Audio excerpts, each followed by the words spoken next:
의 말씀 봅니다. 고린도전서 10장 1절에서 5절입니다. 고린도전서 10장 1절로 5절 말씀 봉독해 드립니다. 형제들아, 나는 너희가 알지 못하기를 원하지 아니하노니 우리 조상들이 다 구름 아래 있고 바다 가운데로 지나며 모세에게 속하여 다 구름과 바다에서 세례를 받고 모두가 같은 신령한 음식을 먹으며 모두가 같은 신령한 음료를 뒤따르는 신령한 반석으로부터 마셨으니 그 반석은 곧 그리스도시라. 그러나 그들의 다수를 하나님이 기뻐하지 아니하셨으므로 그들이 광야에서 멸망을 받았느니라. 오늘 예배 가운데 하나님이 함께 하시고 심령을 충만하게 하는 은혜 부어 주시기를 축복합니다. 옆에 있는 사람 얼굴을 보고 하나님이 충만한 은혜 주시기를 축복한다고 해주세요. 아멘. 살다 보면 목적을 위해서 출발한 일들이 멈출 때가 있고 계획대로 되지 않을 때가 있습니다. 그뿐만이 아니라 신앙을 잃어버리는 경우들도 발생합니다. 나는 실패를 경험하지 못하고 달려왔습니다 하시는 분도 혹 있겠지만 대부분의 사람들은 실패하고 넘어지는 경험을 한다는 사실입니다. 우리가 가지고 있는 믿음은 어떨까요? 믿음은 실패하지 않을까요? 여러분의 믿음은 실패한 적 없습니까? 예수님이 기도하실 때 아버지여, 아버지가 내게 주신 자를 하나도 잃어버리지 아니하였나이다 라고 기도합니다. 그래서 우리는 그 기도에 쫓아서 믿음은 실패하지 않는다, 구원은 실패하지 않는다고 믿습니다. 하나님이 그 믿음이 역사하게 되기를 축복합니다. 그럼에도 불구하고 성경을 공평하게 보다 보면 믿음이 실패하는 비율이 등장하는 걸 피할 수 없다는 사실이에요. 씨 뿌리는 자의 비유에서는 몇 프로가 성공하는 줄 아세요? 4분의 1이니까 25%의 사람들이 믿음에서 성공합니다. 열처녀의 비유에서는 몇 프로가 예수님을 영접하게 되는 줄 아십니까? 50%의 사람들만 마지막에 예수님을 영접합니다. 비율이 심각해지잖아요. 그죠? 갈라디아서에 보면 이렇게 경고하는데 너희가 성령으로 시작했으나 육체로 마치는도다라고 말해요. 은혜로 시작한 사람들이 끝까지 은혜로 가지고 믿음으로 산 게 아니라 육체로 넘어져 버린다는 거예요. 계시록에 보면 말세에 많은 사람들의 믿음이 무너진다고 이야기합니다. 오늘 우리가 읽은 이 본문의 배경이 되는 광야의 교회로 가면 더 심각해집니다. 출애굽을 하면서 집단으로 홍해에서 세례를 받으며 기적의 음식, 기적의 음료를 마셨던 사람들이 광야에서 실패하고 넘어지기 때문에 그래요. 우리 생각에 하나님이 택한 백성들은 무너지지 않아.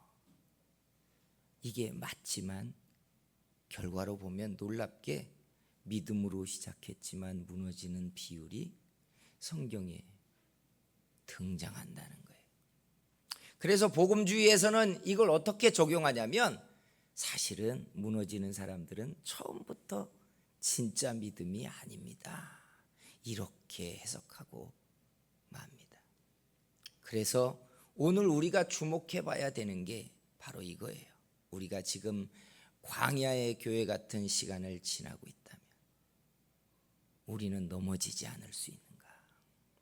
우리의 믿음의 선배들이 그렇게 넘어졌고 예수님이 열처녀의 비유에서나 씨 뿌리는 자의 비유에서 구원을 마지막까지 이루는 사람들의 수율이 이렇다라고 하는 걸 보여준다면 나는 이 믿음의 여정, 광야의 길을 행하고 있는 우리의 시간에서 나는 넘어지지 않을 수 있는가?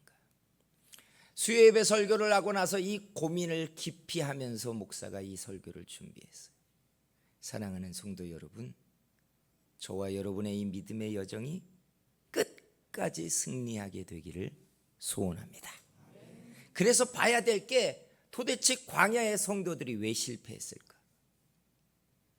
예수 믿는 사람들 중에 광야 교회 성도들만큼 은혜 체험이 많은 사람들이 어디 있어요?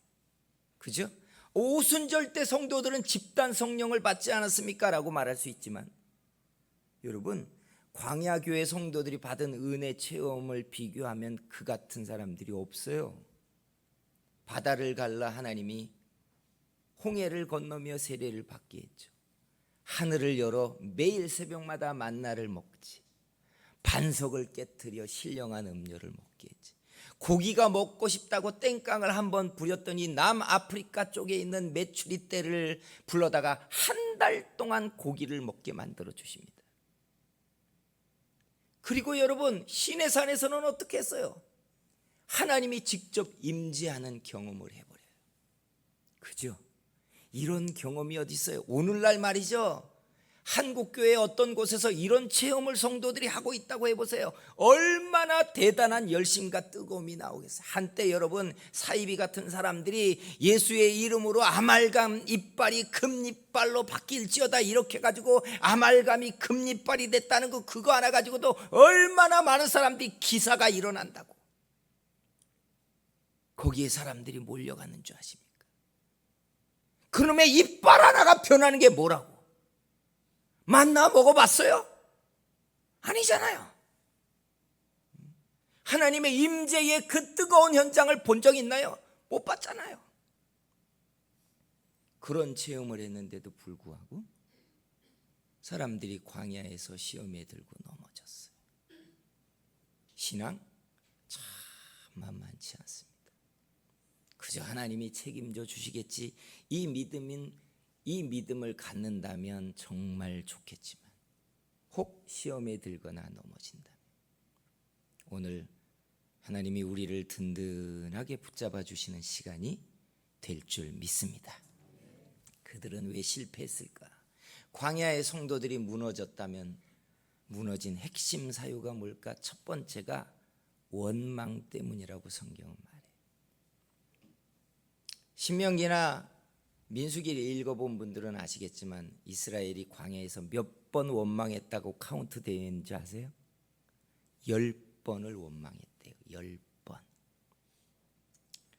근데 한 걸음 더 들어가 봐야 돼요. 과연 이스라엘은 왜 원망했을까? 그렇게 신령한 은혜를 보고 경험하고 먹고 살고 있는데 그들은 왜 원망했을까? 원망의 사유를 추려보면 단 하나로 귀결돼요. 불편함입니다. 음식이 불편하고 사는 게 불편했어요. 환경이 불편했어요. 지난 여름에 아이들이 제주도로 수련회를 갔습니다. 가면서 조그만 시골 교회에 가면서 시설이 썩 좋지 않았어요. 교육자들이 출발하기 전에 제게 질문을 합니다. 목사님, 잘 때는 충분하겠죠? 샤워는 할 수 있겠죠? 대답을 못했어요. 그러면서 뭐라고 제게 타협안을 얘기하냐면, 작년에 갔던 데만 보다 좀 좋았으면 좋겠어요. 거기보다야 좋지. 아이들이 수련회 가면 은혜를 받는다고 보따리를 싸가지고 수련회를 갔는데 말이죠. 시골 교회를 갔는데, 물론 제주도 교회 이야기는 아니에요. 갔는데 화장실에 비데가 없네. 아니, 비데가 없을 뿐만이 아니라 푸세식이야. 엉덩이를 까고 앉으니까 냄새가 올라오는데 도저히 용변이 안 봐지는 겁니다. 그래가지고 하루 이틀 3일이 지나는데도 용변을 못 보는 아이들이 한둘이 아닌 거예요. 그 얼굴이 3일이 지나면 노랗게 되기 시작하는 거예요. 똥을 못 누니까. 아니, 거기다가 무슨 우리 팀 얘기하는 게 아니에요. 음식을 해주러 봉사를 가신 집사님들이 아이들의 건강을 생각한다시고 맛없는 건강식으로 음식을 준비하는 겁니다. 기본 반찬 무짠지, 무무침, 무말랭이 무침, 거기다가 무국, 콩나물국, 이게 3박 4일 동안 12끼를 이렇게 아이들이 먹으니까 재미가 안 나는 거예요.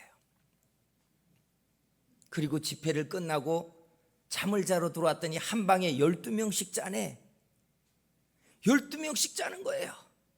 자려고 누웠더니 앞에 누워있는 아이가 체격도 있는데 씻지 않고 누워가지고 땀내를 막 펄펄 풍기는데 잠이 올 리가 있나요? 거기다가 한 다리 건너 자고 있는 아이는 막 코를 깍깍깍깍 걸고 자고 있는 거예요. 거의 뜬밤으로 아이가 밤을 셉니다. 그 다음날 오전 집회를 할 때는 다크서클이 벌써 이만큼 내려왔어요. 그리고 정신이 몽롱해져 가지고 나는 누구이고 여기는 어디인지 몽롱해지기 시작하니까 그 다음부터 일어나는 생각이 뭐예요? 여길 내가 괜히 왔다. 수련회비를 내고 내가 여길 괜히 왔지. 맛없는 밥을 해주면서 집사님들이 많이 먹어! 이러면서 막 퍼줍니다. 불편한 거예요. 비데도 없어요. 음식도 맛없어요. 잠자리는 불편해요. 샤워도 할 수 없어요. 은혜는 그 다음에 강 건너 간 거예요. 아니 그런 게 좀 편안해야 기도도 할 만하고 말씀도 귀에 들어오고 그럴 텐데 불편이 앞을 가리니 그 앞을 어떻게 뚫고 나가겠냐고요. 은혜가 이스라엘이 광야에서 그랬단 얘기예요. 아니 하나님의 말씀을 쫓으면 좋다며요. 뭐가 역사한다며요. 그리고 나왔는데 광야 50도 되는 땡볕에서 먹는 건 박하죠. 잠은 텐트에서 그렇게 40년을 살아본다고 생각해 보세요. 불편이 그지없는 겁니다. 그래서 투덜거리는 말이 비난으로 나오고 비난이 표적이 되어서 하나님과 모세를 원망하기 시작했어요. 근데 여러분 이게 얼마나 중요한 포인트를 담고 있냐면 살다 보면 원망할 수 있지. 교회 생활하다 보면 비난하고 원망할 수도 있지 하지만 이 원망 때문에 결국은 이스라엘이 광야에서 실패해버렸어요. 근데 이게 얼마나 중요한 포인트가 여기에 담겨 있는가를 보셔야 돼요. 아니 기사를 행하시는 하나님이, 홍해를 가르시는 하나님이, 만나를 쏟아 부어주시는 하나님이 그 불편한 환경을 모르고 자기 백성들을 그 환경 속에 집어넣겠냔 말이에요. 실수, 광야 괜찮은 줄 알았어. 나는 홍해만 가르고 먹을 것만 주면 되는 줄 알았는데 이거 너무 불편했구나, 미안해. 이게 아니었잖아요. 성경을 보면서 우리가 좀 더 중요하게 포인트를 봐야 되는 게 뭐냐면 바람이 일어나 물결을 타고 있던 배가 뒤집어지기 일보 직전으로 가면 그 배에 타고 있는 사람들의 생사의 경계를 지나며 삶은 벼랑 끝에 서고 맙니다. 그러면 사람들이 무슨 행동을 하기 시작하는 줄 아세요? 그 다음에 선장을 원망해요. 아니 배를 몰고 큰 바다에 나가면서 일기예보도 안 봤어? 그리고 선장이나 되면서 이 많은 사람들이 타고 있는 이 배를 왜 이런 코스로 인도한 거야?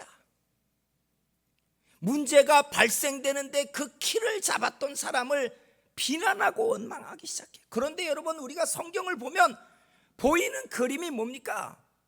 언제나 하나님이 그 바람을 일으키는 주역이잖아요.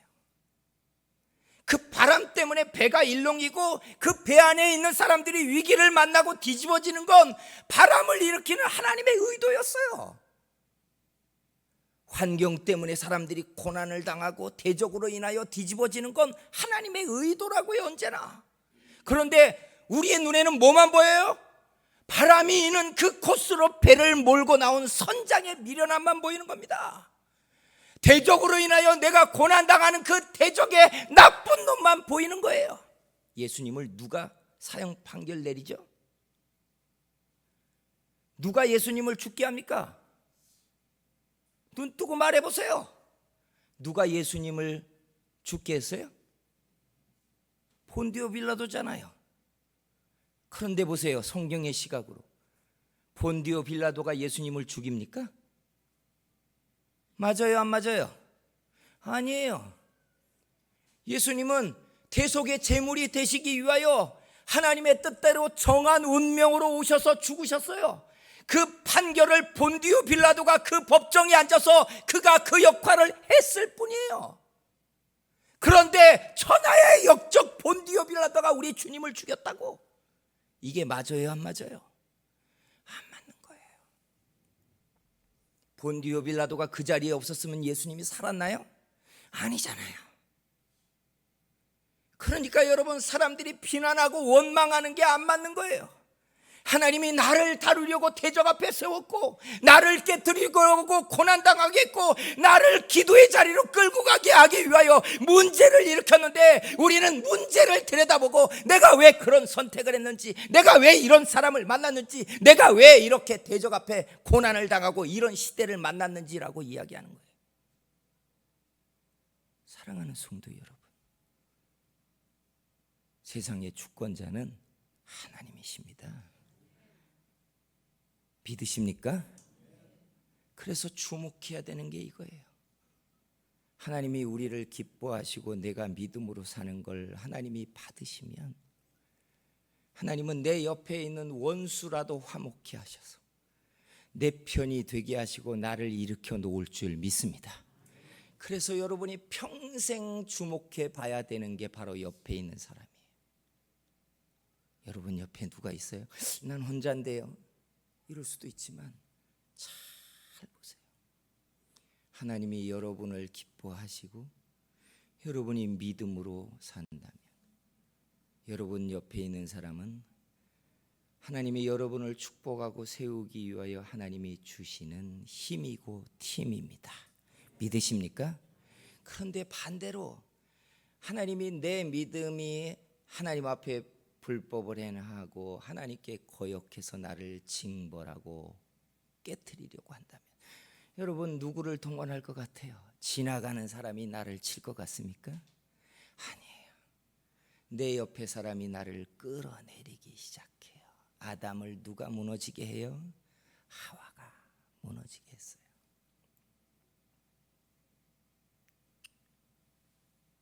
이스라엘 사람들이 원망했던 것은 모세 때문이 아니었어요.